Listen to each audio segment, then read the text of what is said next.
This is Michael Lipari, and welcome to your Break It Down show. You might recognize me from the Album Fight episodes I have been hosting and producing recently. As we've said in numerous episodes, Pete and I are lifelong friends, having known each other for over 40 years, from grade school all the way up to today. I've been both supporter and fan of the Break It Down show since before day one. As we all know, the best things in entertainment start in either a garage or a basement, and the Break It Down show is no exception. From its humble beginnings on an independent radio station in an actual basement to closing in on 1,000 episodes of a premiere podcast, Pete and John have been consistently delivering for the listeners. Just take a look at the amazing guest list they've delivered to you over the years. Even those so-called big-name podcasts struggle to match such a stunning and diverse array of guests. 1,000 episodes is a great accomplishment, and I'm honored to have made any small contributions to help Pete and John along the way. Now, let's look at today's episode.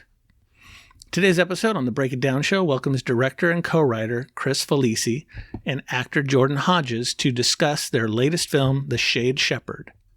The film is set in Indiana in 1987. Pike Abels is charged with a murder he can't remember in the midst of a heroin withdrawal. Now he must make a decision.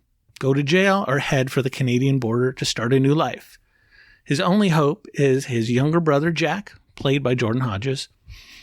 And in The Shade Shepherd, things aren't as they seem when the brothers try to navigate out of the darkness and into the light. With no food or drugs and only a few wet cigarettes, the two embark on a journey that tests the meaning of love, family, forgiveness, life, and death. Sounds like a great episode. As for me, and what I do when I'm not putting albums in a boxing ring, I manage buying an inventory for a local restaurant distribution company located here in the San Francisco Bay Area called Cheetah. You can check us out at www.gocheetah.com. Now, I'd be remiss if I didn't mention Pete's charity, Save the Brave. Remember to head to savethebrave.org and support our veterans by clicking on the Donate tab. Please give what you can to support those who have given so much of themselves for our country. Now I've rambled on far too long, and I've got a few albums to go listen to. So let's hear from Pete and this episode's guests about The Shade Shepherd. Lions Rock Productions. This is Jay Moore. This is Greg Cruz. This is Bryce Vine. This is Dexter from The Offspring. This is Nathan This is Sebastian Younger. This is Daryl. This is Stuart Copeland. This is Mick Gillette. This is Andy Summers. This is Dr. Bob Greenberg. This is Gabby Reese. This is Rob Bell. Hey, this is John Leon Guerrero. Hey, and this is Pete A. Turner. This is Jordan Hodges. And this is Chris Faulisi, and you're watching The Break It Down Show. And now, The Break It Down Show with John Leon Guerrero and Pete A. Turner. Yeah, this is cool. We got a couple of, filmmakers. Here's the thing. We love covering all kinds of films, whether they're big, massive budget films. But one of my favorite things is to bring in people that don't necessarily make a movie for the biggest, we had Billy Ray on the show, right? He makes things like Terminator and that kind of thing. But all movies are impossible and improbable and have such great stories. And that's why I love bringing guys like Jordan and Chris in, because they do the impossible. They get it done, and they get it done out of their passion for this. And that I think all of you guys have such great journeys. And then also I brought in my friend and co-host and my movie expert, Geoff. And Geoff is going to sort of, hold down the, hey, Pete, shut up. Let me actually ask a real question about what these guys did. But Geoff Calhoun has his own podcast. And Geoff, real quick, plug your show for those that are into screenwriting and doing what you do, because you are incredible at it. Oh, thanks a lot. I appreciate it. So I run the Successful Screenwriter podcast. I am the author of The Guide for Every Screenwriter. It's a best-selling novel. And with that, we launched the successfulscreenwriter.com, which is a website full of all kinds of resources for screenwriters. Super cool. Hey, Geoff, you watched the movie. What did you think of it? Yeah. And by the way, it's called The Shade Shepherd. I'm going to put some links in here for you guys, so just watch the screen. And if you're listening on the podcast, I'd look in the show notes as always. The links will be in there. Go ahead, Geoff. All right, so I'm not allowed to give spoilers. So, but this is a good film, and it actually talks a lot about a subject that was near and dear to me. because it's a drama between two brothers that are kind of on a journey to find themselves, find who they are in the world, and how they can try and save each other. And one thing I really like and about this, Jordan, you're a writer on this, correct? Did you write this, Jordan? You did. So one thing that really spoke to me is about a man dealing with becoming a father, because that's something I had to really weigh with in my life. And I was just wondering, before we really get into it, because I know Pete's going to want to go somewhere. So eventually my question is going to be like where the inspiration was for that. Well, Faulisi and me, we co-wrote this together, and okay. And I was going through, changes in my life. Like I was turning 30, and I was getting married at the end of the year, and now I have an 18-month-old. Yeah, I almost missed the premiere for this film because my wife was, giving birth. So when you see the film, it kind of, strange, life is like fiction a little bit. And I just think because I knew that what was coming, that was going to be somewhere in the next 2 years, hopefully, if I was blessed enough to have a child. And I was thinking about it. Yeah. And Chris, when did you bring into the script? Did you bring in any of that? Did the influence of the brothers kind of come into play? What was your kind of inspiration for the script? Well, it all started because Jordan wrote the first draft of the script, and it was a very, very different thing. It was about 45 or 50 pages, and it was like, it was just sort of a skeleton in a shell. And his original pitch was like, "Hey, Chris, let's go out into the woods and make a movie, and we'll just kind of improv it." And I was like, not the improv part. Let's figure this out. So we just kind of threw it back and forth, and we sat there, at his old place in Los Angeles, and just kind of ran through ideas. And I think the big one for me was the ending, which I don't want to talk too much about, but that once we had that, that became sort of the guiding light for the film. And that was like kind of the moment that I was like, yeah, we're really going to do this. We're really going to make this. I think there's something here. Yeah, I think that it's just so cool because I love the dramas, but this story is something that it needs to be talked about, but you don't hear a lot about it. You don't see films about a guy worried about becoming a dad. You don't see films about two brothers trying to take care of each other when they're both broken people. And I just love the fact that you guys touched on that, because there is something there to speak out to people dealing with that. I like movies. I like scripts that have something to say, and this absolutely does. Thank you. Hey, fellas, I wanted to ask about the premise of the film. Would you call it a thriller? How would you guys characterize the genre that it's in? A thriller it fits, but I kind of look at anything that I do as a drama. Okay. And that's a dirty word in independent film, so I never said it. Sorry to our distributors. It's not a drama. Definitely not a drama. No.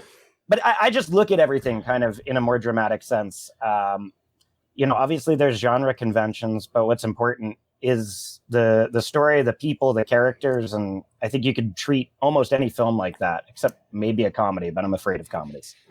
And thrillers are also kind of a hard sell. We had Mark Pellington on a while ago. He directed Arlington Road, and he's like, it's just, I love to make them, but it's impossible to get people to back you and to buy the film. It's not impossible, but the job is already hard enough. So he's like, so I'm kind of by the art compelled to kind of nudge out of the thriller zone.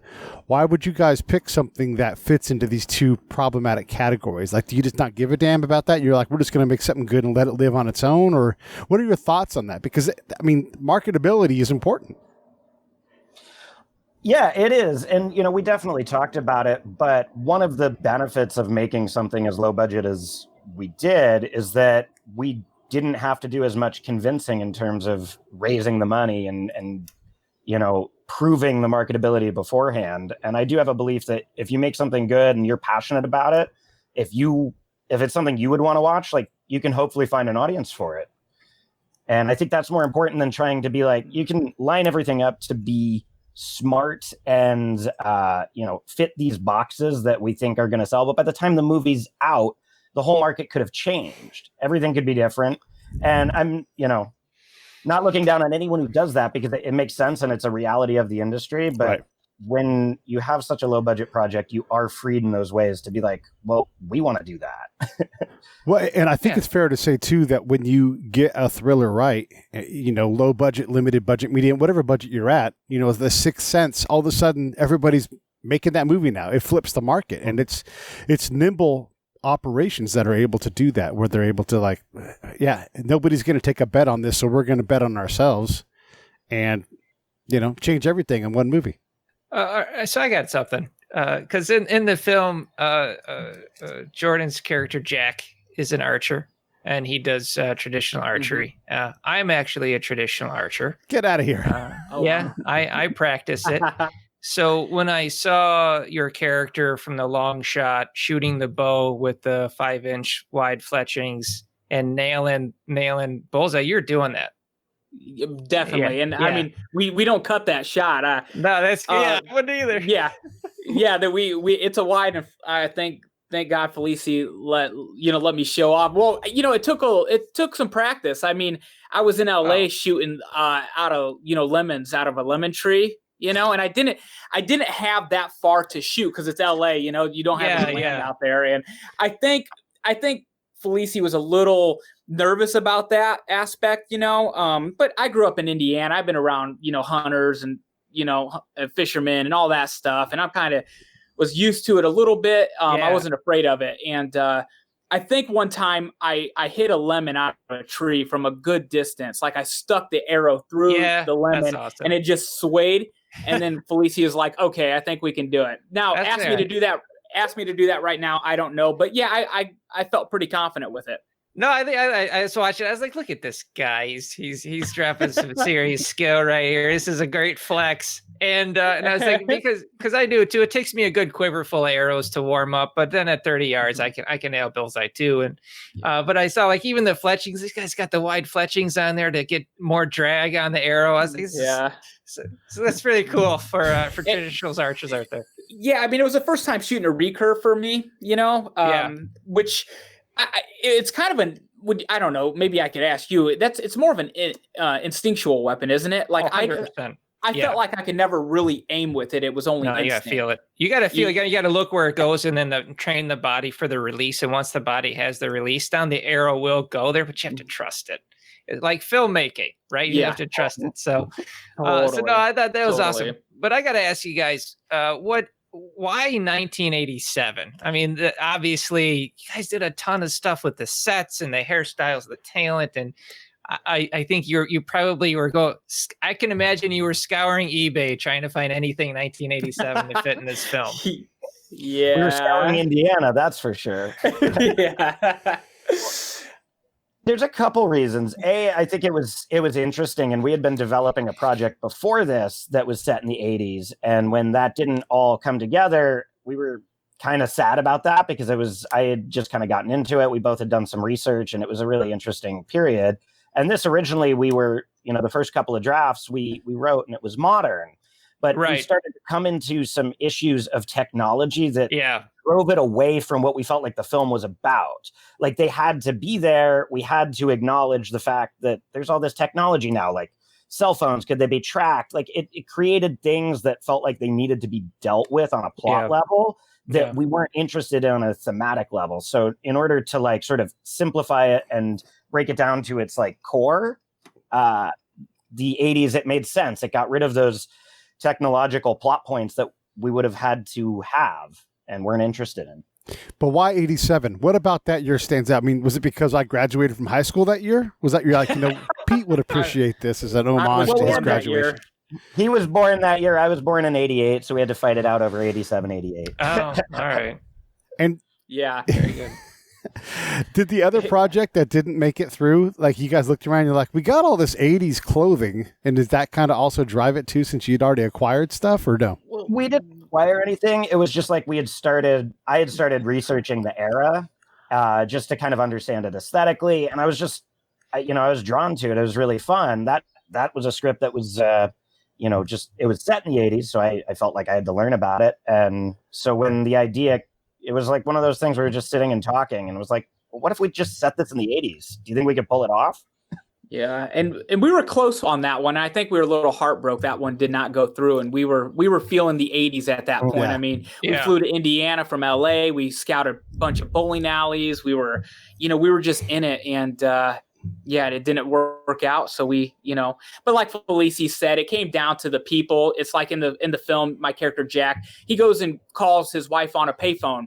Back in the day, you had to try to call somebody. Nowadays, we take it for granted. It's real quick. But when you wanted to make a call, you had to make a call, and it meant something. It's like, I'm going to pull over the side of the road. I'm going to pop in quarters because I want to talk to you. And, I don't know.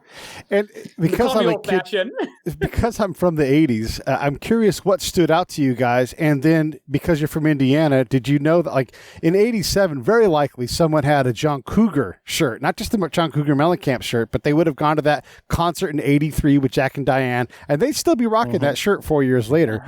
Let's talk a little bit about what you guys discovered about the 80s. I'm curious what you did. And then, talk about any kind of John Cougar Mellencamp or John Cougar references that came up in the research. That's such a hard question, man. Or it's not, but it is. There was a lot of little details. I think that's when you do a period piece and you're doing it as an indie film, you start to like realize certain things that you wouldn't know or you wouldn't think about. On a bigger budget project, I'm not an art director, but you have like a production designer and art director who can build a whole set. We're trying to like find places that can work in 87. And it's like, you're going through and you start to learn like, oh, this is how like light fixtures have changed. This is how like switches have changed. Oh, this car, couldn't have been from this time period because of this design. And you just start to like learn these little details. I've forgotten a lot of them, but you start to pick up on things that you wouldn't otherwise. You're looking at things in a whole new way. And in some ways that's interesting. Yeah.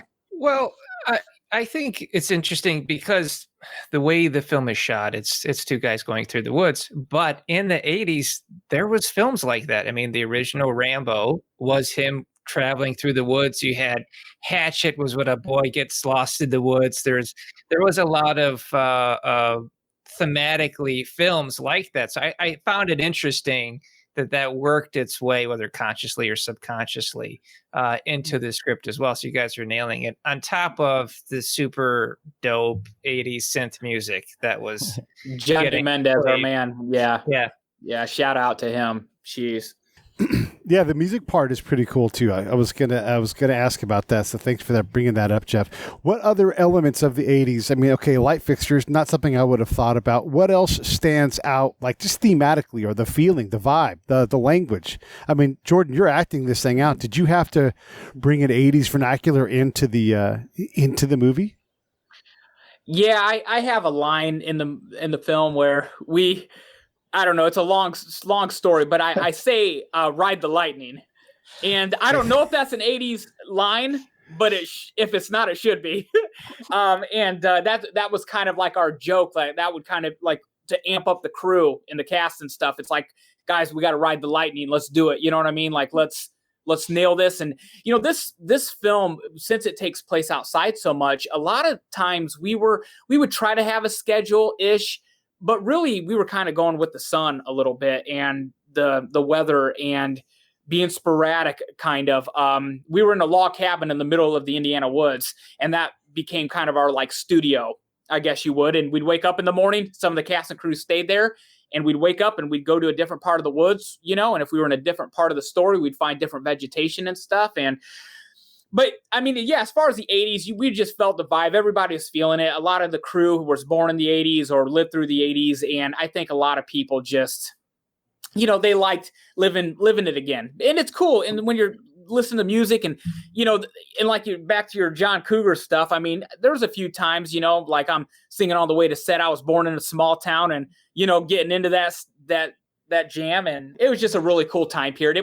I think it's kind of like the loss of innocence for technology in a weird way, or like, we were right there. That's when, before internet, before everything, that was the last great decade. It was back when computers were designed like, you can save your recipes on this. You could do simple math. Yeah. Mm-hmm. By the way, Ride the Lightning 1984 during Metallica's Ascendance. So for sure, right. you could say subconscious back to that. I could hear, I listened to the trailer and that was in there, and I'm like, that's a Metallica reference. So yeah, whether on purpose or not. Sorry, Geoff. Go ahead. Oh no, I apologize, sir. What is the influence for the title of the film, The Shade Shepherd? Well, do you want to answer that, Jordan? Well, yeah, I mean, I was trying to get Faulisi here to make a movie with me for some years. He was the director of photography on a previous feature film I did, Sandcastles. He's a great friend of mine, dear friend of mine, and I love his work and blah, blah, blah. I was trying to pitch him, because Felici's a smart guy and he only does good stuff. And I was writing him a few treatments or 30 pages of a script, 40 pages of a script and whatever. And finally, I gave him this one and I called it The Shade Shepherd. And I gave it to Faulisi, and this was like maybe my third or fourth, fifth attempt. And he looks at it, he goes, The Shade Shepherd. He goes, I like that title. And he goes off to read it in my backyard. I go, we're making that film, and it was just, The Shade Shepherd. It was, Jack is like being the shepherd for Pike, right. But Pike was a shepherd for Jack growing up. Yep. And the shade is, under the cover of forest or under the cover of, darkness and, not to be shown, so it's a bit philosophical. No, I liked it. I was kind of picking up on that, but I just wanted to know if there was, if there's anything else going into that. And speaking of ethics, I guess. Yeah. Well, he does like to pull that bow on people. I'll tell you that much. I'm not going to spoil it, but there's a fun scene with a bowling alley. So, the talent in the script in the film is great. I mean, Jordan, you do a great job. The actor with Pike, he's just awesome. I mean, it's hard to sell. From what I found, it's hard for an actor to sell addiction and withdrawal, things like that, like heavy moments. And he was selling it so realistically. Just absolutely impressive. Even he's incredible. Yeah. Even I'm sorry, I cannot remember her name, but the woman who plays Jack's wife. Oh yeah, Caroline. That actor. Wow. So she said she had a couple lines there that made me like, oh, it sounds like my wife when she gets mad at me. So it's like, yeah, very, very good stuff. Love it. And it's a small cast, but it's a strong cast. So cool. How did you guys land on addiction as your vehicle to create this I guess we could say there's a blackout kind of thing, because that's fairly early on in the movie, but how did you guys land on that? And again, is that something that you have like really close knowledge of? I mean, if you've had someone in your life who's got addiction, you have to be respectful of the disease. It's not just something that you lightly play with. Talk a little bit about that choice for you guys. I mean, you can start, or I can start. We both have people in our lives, or had people in our lives that I've personally watched people go through addiction and tried to help them through it. And, if you're in that situation with someone you care about, it's incredibly, incredibly difficult. And so I think it's definitely a topic that we both came into with a lot of respect and a lot of personal experience and something to say about it. And I think there's an importance to it. And I think people who have either, what we found in just like showing the film at our festival premiere and up until now, is people who have either experienced addiction themselves or who have lived with or loved someone who had an addiction seem to resonate with this film a lot more than everyone else, because it speaks to them, I think. And I think that's why the material spoke to us. Yeah. When I was thinking about that aspect of your movie, it kind of reminded me of A Star Is Born. As someone that's been very close to someone that has addiction, like their brain just doesn't work right. And you're trying to teach yourself how to respond to, to that person, because you love them. In this case, it's a brotherly love, but that, they're not going to act the right way. And then I like to say, like, if you could see addiction on their body, like a regular wound, you would treat them completely differently. You would like, oh, of course you're not going to walk right. Of course you're not going to act the right way. You're in excruciating agony, all the time. Yeah. And that came across for sure. I mean, just like, again, A Star Is Born, you watch that part and you're just like, oh God, I know what that is like, and it's tough. So thanks for getting that right, by the way. Appreciate that. Yeah, we were so close to it that we didn't think about if we were doing it right or not. Like we know, it's like we know this. I know this. It's call it wrong. It might be wrong for your experience, but it wasn't for mine. So Oh no, you guys nailed it. Like I think of The Last Samurai or whatever it was, Tom Cruise, where he's in a cabin screaming "Sake," and you're like, that's his withdrawal. I mean, come on. It's like you've got a guy, he's in it, he's shaky, he's throwing up, he's doing the whole thing. He's stripping his clothes off because he's sweaty and he's crazy and he's pulling stuff off absolutely like nailing it. And like Faulisi touched on, I mean, the point was going through somebody that like you want to help them so bad, and what you were talking about, we treat them so differently. And the old truth is, you can't help somebody who doesn't want to help themselves to some degree, and it's like, I know people close to me and, you just want them to change so bad, but it just isn't that easy. So my thought with these characters when we were writing it was like, what if you could really push somebody to rock bottom and then push them even further? You know what I mean? Like light doesn't exist without dark. Like, could you take them through hell to see the light? And we use Joseph Campbell's The Hero's Journey for inspiration on this. And Faulisi introduced me to it, and we use that as our guide. And Faulisi could tell you all the steps through it in the movie and when they happen. Oh, that's absolutely wonderful that you use Campbell. I mean, he is, in my opinion, the godfather of modern day structure. And in my book, I actually break down how each new screenwriting book kind of reduces Campbell's structure and simplifies it over time. So I think that's, I actually think that's quite fascinating. We could talk about that for like an hour, guys. But quit hijacking my podcast, Geoff. This is the last time I'm coming. I'll be on here, guys.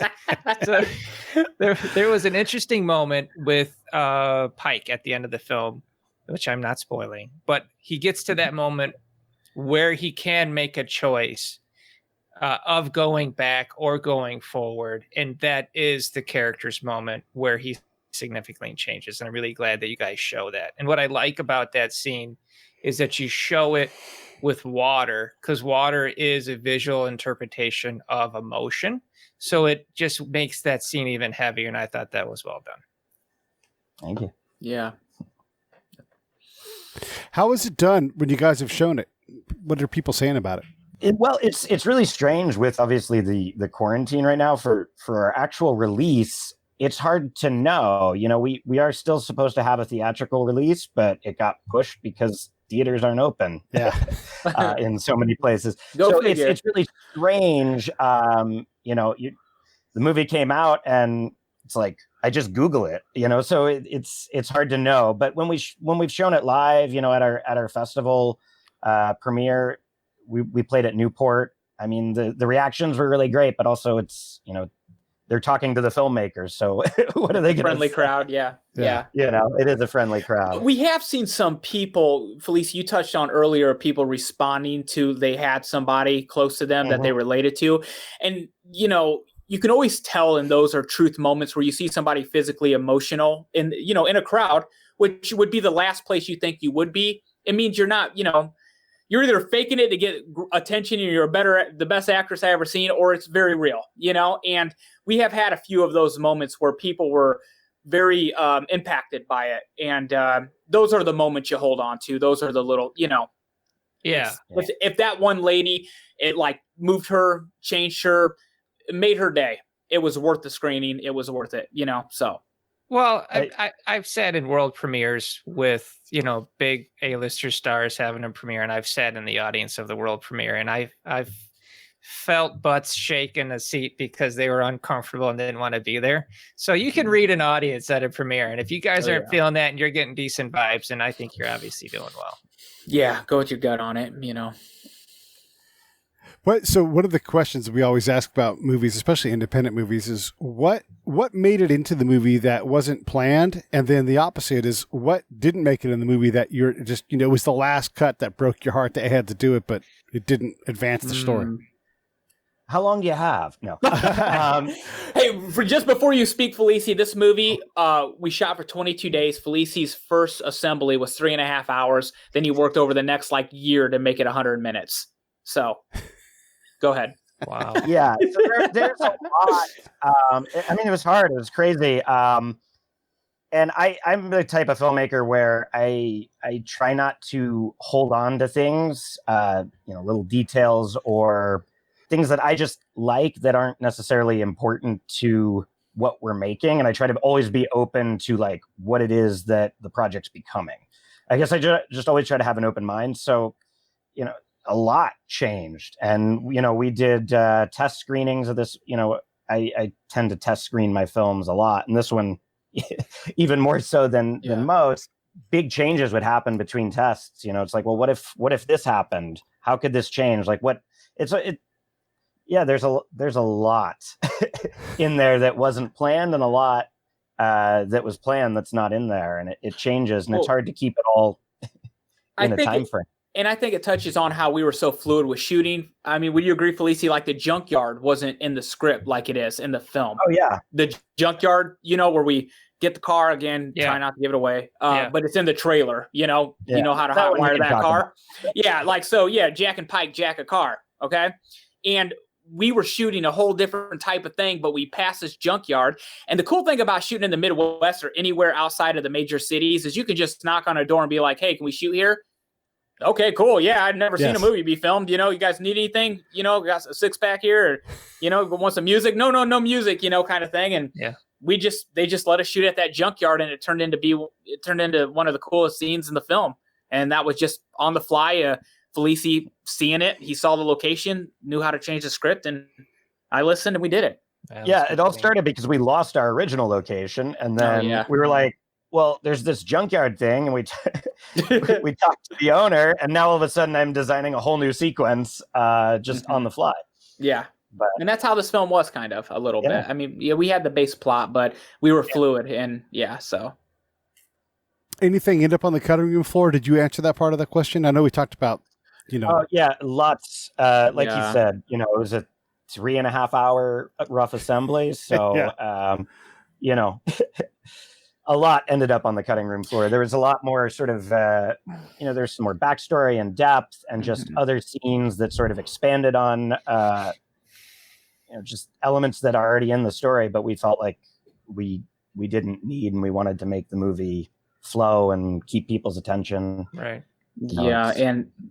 And as a producer also, and I produced this with my, wonderful partner, Brett Baker, who plays Styx in the movie, the guy on the boat, with the, he's a great actor. But Faulisi sending me, these edits every day as a producer, and we're talking through it. I'm just being his bounce board, but it was his show. He, it was his thing. He had final everything, and I just would give him my 2 cents. But I'm watching selfishly these great scenes I think I'm great in, you only get that once in a while, and I'm just watching it just get axed, and it just a lot of heartbreak. But after a while, I just trust your director, and he made the right decision, and he made the best movie with what we shot in those 22 days. So that's a pretty long shoot for an indie film, 22 days. I mean, you guys are putting some hustle into it too, but like you said, you were stuck with having to deal with nature and lighting and stuff like that. So that had to be difficult to try and get that to match up and everything. Go ahead. I was going to say, how has the film market been? I mean, there's not a whole lot of stuff coming out right now. I mean, you guys must have timed this well or found ways to do this safely with COVID. Because a lot of productions aren't even, they've got 80% of the work done, but they can't finish. Talk a little bit about that part of it. Well, we shot the film all obviously pre-COVID. We shot it about 3 years ago. The editing process took a long time. We were finalizing a distribution. We premiered in festivals last year, and then we were finalizing a distribution deal at the beginning of this year. And so we signed that deal, and we're set to release this month before COVID happened. And then COVID happened. Yeah, it's been kind of strange and bizarre. I was doing final deliveries in the beginning of COVID, running around with a mask and gloves on, handing off hard drives, but trying to pass QC. So it was very bizarre, but luckily we weren't having to deal with that on the shoot. So did you guys work on Sandcastles together? Is that what you said? Yeah. Okay. Are you working on anything in the future together then? I hope, but we've been the shade shepherd, Brain. Yeah. I mean, we're still, like now though it's released and it's all, I know that's all Faulisi has been thinking about because, he's making a mobile app game for it. There's going to be I thought I saw something like that. I was wondering. So that is the thing. So let's hear about that. Well, I'm a crazy person, I think is what it is. Clearly. And I was, we premiered at Newport and I was like, for whatever reason, it just came into my head. I was like, wouldn't that be kind of cool? Because you hand out your little postcards and you talk to other filmmakers. And my original idea was like, well, wouldn't that be cool if we had an app? Like people like old, vintage video games. Like what if it was like a little video game thing? And then everyone we met at these festivals, they could download our app. And then if they don't delete it or get a new phone, when the movie comes out, we can ding them and say, hey, the movie's out. And so that was the original idea. I started messing around with it. And then we weren't sure if it was actually going to be something we could legally do. And then we got to go ahead, to keep working on it about a month and a half ago. So I'm in the middle of, I'm working every day on making an app, but I'd never made an app or a game or anything like that. I just sort of taught myself to program and do pixel art. He's being humble. It's like really good. Like what I've seen so far, it's like a Mario, but 80s arcade. Like I can play my character shooting a bow. You know what I mean? Like that's awesome. Jumping over stuff, dodging birds and stuff. Like it's an adventure game. And back to your first question, I think, because I didn't get a chance to answer what genre I think this is. It's an adventure drama with a crime element. Just want to get that out there. But yeah. And is there like a short, catchy word like dramedy to capture all three of those genres into one thing?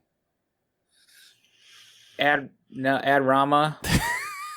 An actor We've got a new genre. We've got a new genre invented, ladies and gentlemen.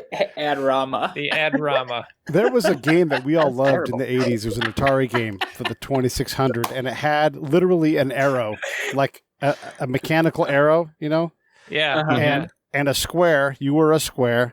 And then they had dragons. But the dragons were just a bunch of squares together. And then they were just different color dragons. And then you would have to try to shoot them with your arrow.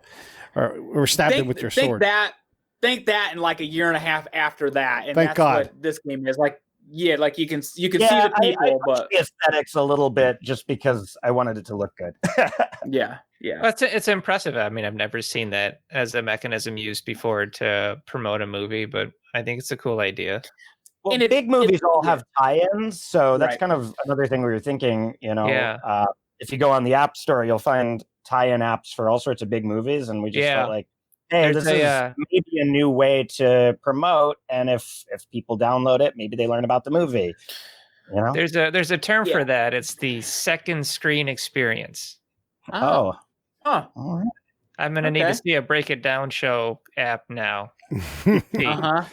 Yeah, and this app is not like it's like the movie in your face. The app stands alone as a fun game to play. It just happens when you're like changing levels and stuff. You see a little bit clip of the film. You know what I mean? Like the characters you're playing in like this 2D 80s pixelated thing. Then you see them in real life for like us walking over a hill quick, and then they go to level 2, and stuff like that or whatever. But yeah, cool. Faulisi, he's I mean, everything he tries to do, he is able to do it. It's kind of strange. What did you guys learn about movie making this time around? I mean, you always add something to the bag. What's in the bag now?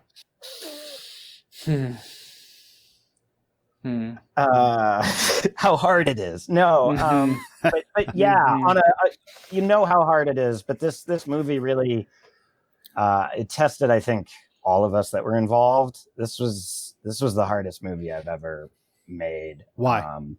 For a whole number of reasons. I mean, there were personal reasons that Jordan can probably talk a little bit about. I mean, I was in a car accident, and I didn't know if we were going to keep making the film. And just working in the woods, the low budget nature, trying to make a period piece, like I was also that crazy person when we're doing that, just trying to cover up anything that wouldn't fit in the period, like making. I was there in the beginning of the production phase, still just like making random posters to go at the bar, or like labels for the whiskey that would look like they were from the 80s. So that was really difficult. And then just like the long process of editing, taking it, we had so much footage and there was a lot of really great stuff, and I knew I could make something good with it. It's just what it was. There were so many options, I guess. So it was just a marathon. Yeah, it was challenging. I mean, personally, it's like we show up to shoot and we're all excited, and our costume designer and associate producer, which is my wife, Natalie Hodges, she gets diagnosed with cancer 2 weeks before we start shooting. Now, lucky, we're both from the same small town we were shooting at. So she was with her parents. We already decided we were going to be out of LA for a few months to, work on this film. So she just started chemo, and it was one of those meant to be kind of moments. I still think magic is in this world, or whatever you want to call it. And, I don't know. Yeah, I think God was looking out for us a little bit. And, it just worked out. I mean, so we were bouncing back and forth between chemotherapy sessions and shooting the film. And it was just tough. It was really challenging. Now, in hindsight, I'm thankful that we both, Natalie and I, had the film to lean on during it. Like, we were shooting it, our mind was on other things. She knew she was going to beat it. I mean, she really just took control of the whole situation. She's much stronger than me in those ways. But the whole crew, like Faulisi and stuff, we kind of rallied around. And then Faulisi, with his car accident, like, we had these things that kind of made us stronger and it bonded us. And it's in hindsight, it's one of those things, if we could go back, not sure we'd redo it, but now we're here. We're so glad we did, if that makes any sense. And then also, can either of you guys, before the movie, could you hotwire a car? Did either of you have that knowledge already on board? No, I didn't. Do you know how to do it now? I've watched some YouTube videos. Okay. Well, it's like maybe an old car, but like now, I have a Tesla. Like, I don't think I could hotwire that. Yeah, it's hard. Yeah. I used to have to hotwire my Ford Explorer every day to start it because I had bought a starter interrupt key thing. Are you kidding me? The key broke, and I'm like, every day, every time. You were pulling Grand Theft Auto every morning. Every morning, all the time. Yeah, but you guys got to know that you're talking to a literal spy here. Like, oh really? Pete's like Captain America, and he's so humble about it. He's more like Nick Fury. I'm gonna give you like a Nick Fury. I don't know who Nick Fury is. Oh no, Samuel L. Jackson, man. Like, he's got the eye patch, the Avengers. I don't ever watch comic book movies. All right, well, it's because you're too busy doing spy things. That's right. I'm too busy karate chopping people. Yeah, right. You're shooting my bow and arrow. Yeah. When you're an actual Avenger, you don't watch the Avengers. Yeah, that makes total sense. That's how cool he is, guys. We just established it. That's cool, man. You're cool. Well, thanks. I appreciate that. But this is about you guys. So this movie is pretty much done. Apart from the app and everything else you have to work on. When is the next one starting? Are you guys working together? Is this like a relationship that's going to continue? Not right now, at least. I mean, not us together, but I'm not. I need a moment, I think, after I do finish the app. I need that moment of decompression. And obviously with COVID, it's a little unsure of how filmmaking is going to move forward, especially in an indie space. And I don't want to do it in an unsafe way. And as much as I, appreciated some of the freedoms on like this low budget excursion, I think on another film, like, I need to make sure I can get paid. I've been kind of working away at this thing and driving myself insane for some time. So I'm not sure what the next thing is, but it's got to like sort of speak to me. That's a great point, though. Let's spend a moment on this because every time we have independent filmmakers, one of the main things we talk about is like every movie's impossible. And then you've got to go out, no matter what size movie it is, you've got to go out and find the money, and that might mean you need to sign, I don't know, this actor because they equal money. And you're always trying to chase that.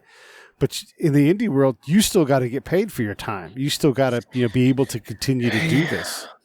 How on earth do you do that? You don't. Well, you rack up credit card debt, but it's really hard. And that's the thing is like, I think making a movie the right way, it takes a ton of time. And whether that comes a little bit quicker by bringing in a bunch of really talented people who are fast workers and have all of the facilities, or it means, doing it on your own. It can be done, but it's time. And it's you really have, if anyone's out there thinking of making a really low budget film, that's the biggest thing you have to realize, is that it's going to take so much more of your time than you expect, and you just have to really prepare for it. If you can't be okay without a job for a year, you really shouldn't make an indie film. Well, and then let's push that a little. Unless you're editing on the when you're looking at that problem set too, you might have to, as the director producer, do a job you don't know how to do. Then you got to go learn how to do that job. And you would love to pay someone, I don't know, $500 to do it, but you have to find the right person, and it's all time and resources. And so when you're trying to capture these things, it's like, God damn it, I know I'll do it right. It might take me 5 times as long, but that's why a movie sometimes takes 3 or 4 years to make, because you've got to go learn how to build the damn app. for the movie. Jordan, I cut you off with the opening credits. Go ahead. I was just you're exactly right in what Faulisi's saying. It's, of course, there's some people, of course, who worked on this movie who got paid, but the people who have the most to gain from the actual movie itself, the director, the lead actor, the writer, you know what I'm saying, the producers, we all do this just out of passion. And and I think, back to Faulisi, if you're thinking about making a movie, I think there's a time to make a movie like this. And I think we just did it. I think it's that time when you're, in your 20s, late 20s, you're starting to get serious. You made some shorts, this and that. If you really want to be a filmmaker, if you really want to have a story to tell, then, I think it's worth doing and biting that bullet, to be honest. Now, Faulisi's saying, could we do this again? No. There's no way we would do this again. I would never ask Faulisi to do this again. He would never ask me to do something like this again. But what we do is we take this film and we can build upon it to maybe have more resources to be able to do it again in a different way. I have a child now. We're in just different places in our life. I mean, 3 years is 3-4 years when we started writing. It's a long time in a life, and things change. And it was just part of the growth. And could we do it again? No. But, we might not be able to go the next step if we didn't do this to begin with. And a show like this, too, where someone can hear this part of the story, someone who writes big checks to make big movies, they want to bet on guys like you. And you're right, Jordan. You shouldn't just give away that much of your time. You getting everybody paid. Okay, great. Next time we need a budget that's 3 times this. So we see what you can do with next to nothing. Now let's give you something so you can do it. And there's people, and you guys know this, there's people all over the place that want to do that. It's just you have to get next to them. And by the way, you still got to make your movies and advance your career in other ways. And it's balancing this relationship side of things and selling. It's a lot to manage. Yeah, it is. It's a tough business. I mean, as you guys know, it's crazy. Hey, Geoff, you're preaching to the choir, man. Yeah, it's. I've been there. Started from the bottom, you climb your way up, and one thing I actually talked about this earlier today, Pete. One thing I've noticed is as I put in a boatload of hours, 60 to 80 hour weeks, right? Just bang, bang, boom. But when you're passionate about something like Chris and Jordan are about this project, the energy is there to do it, to perform. When you're not passionate about something and you're trying to put in time, it just beats you down. But when you love something, you'll find a way to make it happen. I think it's exactly what you guys did with this. And also, Jordan, I wanted to say this, thank God that your wife recovered and that she's okay, because that's she beat it. Yeah, it's that's wonderful.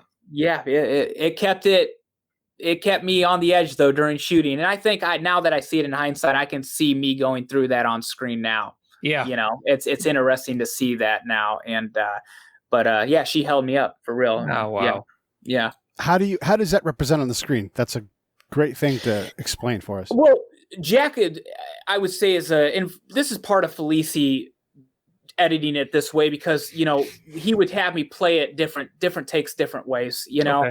But there was an emotional side of Jack that I didn't really get in the script, but on screen and while we were shooting it, there's a few moments where I'm just watery eyed. There's no other way to say it. Like I'm just, I kind of start breaking down, but not really giving it in. I'm not like crying my eyes out. You can just see it. And that's how I was basically through the entire shoot to begin with. So it became like this, it played into the story, and it shows the love. It shows the love for his brother. Like I was able to take that and apply it to my brother Pike in the film, and how much I loved him because how much I love her. And, there's that possibility of things can't go the way and I might lose you. It was very similar on the foundation emotionally for me. And I didn't think about it then, but I see it now. Faulisi, did you see it? Yeah. And that was a tough thing as a director, obviously. And as his friend, and Natalie, his wife, is also my friend. So like it was a difficult thing, but then it is my job to get a performance out of him as an actor. And I know that that's what he wants. How far can I actually push those ideas or make him live through something that's really traumatic that's happening, that's not, there was a lot of questions as we were going through it for me of where that line was, of how much I could lean on his current situation to try to get him to give the best performance. When you have a line like that, what's your default? Do you, like, I like to say, like, you slow down. I slow everything down. This is my common professional advice. Slow down to the point where you're like, I have to speed up, and then work your way up from there. That's sort of how I advise people. But yeah, you're pushing him in a very dangerous place, but you need him to be in that place. So how do you work that line? How do you not do too much, not do too little? How do you find it? Because it's not easy to find that balance. I think it's not easy, and I don't know, like, it's just such a specific situation that, it was like a little bit of instinct. And if I was really questioning if it was like, is this wrong to do, then I err on the side of not doing it, because I, care about him as a friend and I care about people. But, it's a difficult thing. And if also, I would ask, I'd ask some other people that I trusted, like, is this too far? So no behind the scenes blowing up then. Blowing up? I mean, no. There was, tense. There's always tense moments when you're shooting, for 16 hours, but we all respected each other. I mean, it was mostly Faulisi, myself, and Randy, Randy Spence, who plays Pike, my brother. That was the majority of people conversing. And we all have so much respect for each other. We all have worked together on other films before that. Yeah, you get tense, but I have a theory that, like, if I can't get mad at you and you can forgive me, well, then you're not really my friend. You know what I mean? Like, friends fight, brothers fight. You know what I'm saying? But we didn't really I thought we would have more on this one, just because we were out in the muggy, sticky mosquitoes. Yeah. Of, hot Indiana summer. I mean, the one morning we went to go shoot like a creek scene, and the creek dried up overnight. Oh no, are you serious? So, man, it just, you're going with, I call God's light and, the earth, and you're just playing by its rules. And yeah, I can get tense, but, Felici's a very, like, gentle soul anyways. He's just a gentle person to begin with. And he was very gentle with that. And the ways he's talking about, he pushed me, they were just, like he said, instincts of knowing me as his friend, to just asking me more of a question than trying to talk me into something. He knows I'm smarter than that, I hope. Like, it was more like he would just ask me a question like, well, what do you think about this? Or, what are you trying to get here? And it was a very minimal dialogue, I felt like, with director actor as far as that. I felt like we had a shorthand because we wrote it together. Like, we were breathing these characters for a year before we started shooting the thing. So it was more like, Randy coming in from North Carolina, them, really honing it down, because Faulisi and I had just written the thing together. So, yeah. Oh, okay. Mm-hmm. Chris, when you're looking through that lens and you're watching, all the action happen, what was the moment where you're just like, yes, that's the shot, like that? I need that shot. It's wonderful. Your favorite moment in terms of the production.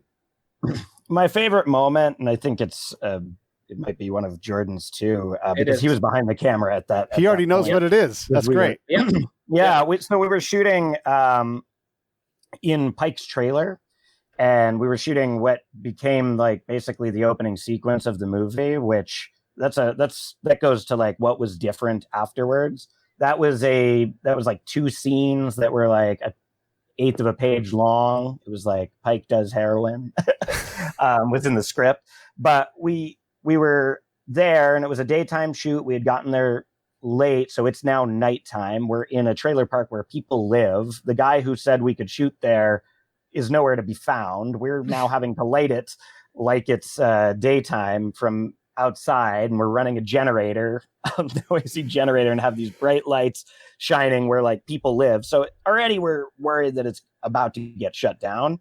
Yeah. And then it starts raining, and I'm just in there. It's just literally me, Randy, and our sound guy in this trailer, and my first AC is pulling focus from outside, and the whole crew is like there watching, and I'm just in there, and I can hear the rain coming down, and I'm just waiting for like the lights to shut off and for someone to make a call of like, hey, we can't shoot. But we're getting some of my favorite footage in the movie. I loved it so much. It's like it became the opening. And this was like one of Randy's first real big moments to act. I think it was like day 3 of the shoot. And he was just doing such an incredible job. And him and I have known each other for a long, long time. We work together well. So we're just like literally shooting out entire cards, just in one take, the camera on my shoulder. And I'd be like, go back, do that again. We're just maneuvering. And I remember just coming out of that trailer and just seeing the whole crew there standing in the rain, just watching this tiny little monitor. And I just think that was the moment that like everybody felt like they knew what we were making and why we were making it. Yeah, the movie we aspired to.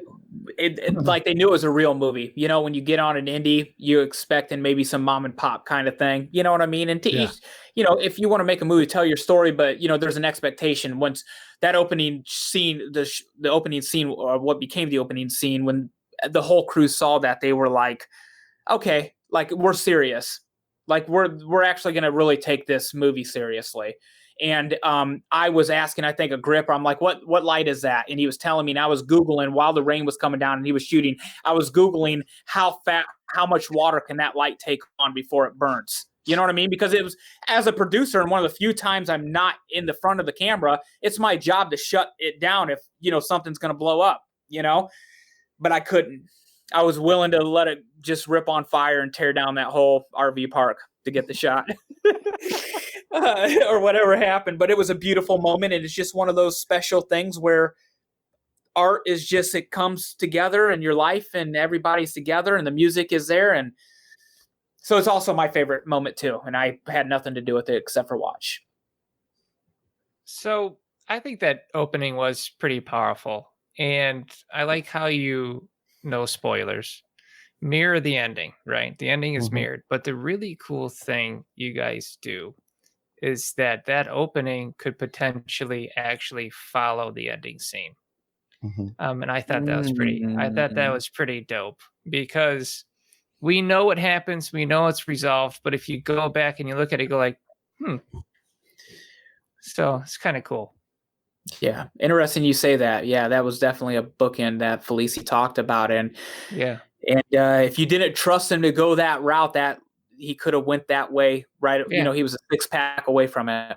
You know what I mean? He could have been. It was cool. So yeah. Yep. Very neat. You guys got a thing to say in closing? I don't want to take too much of your time.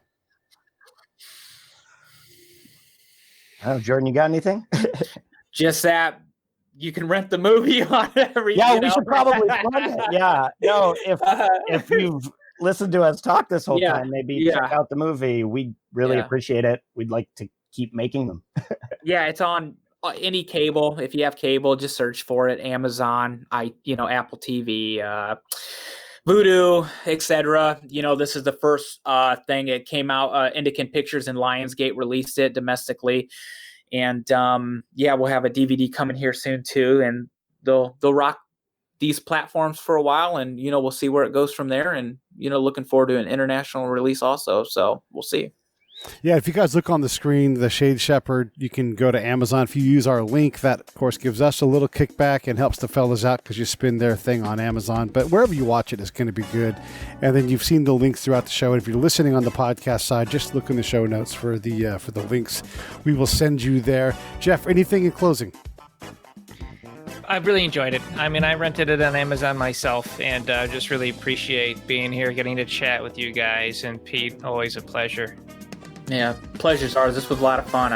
You guys are cool. Thank you so much for having us on here.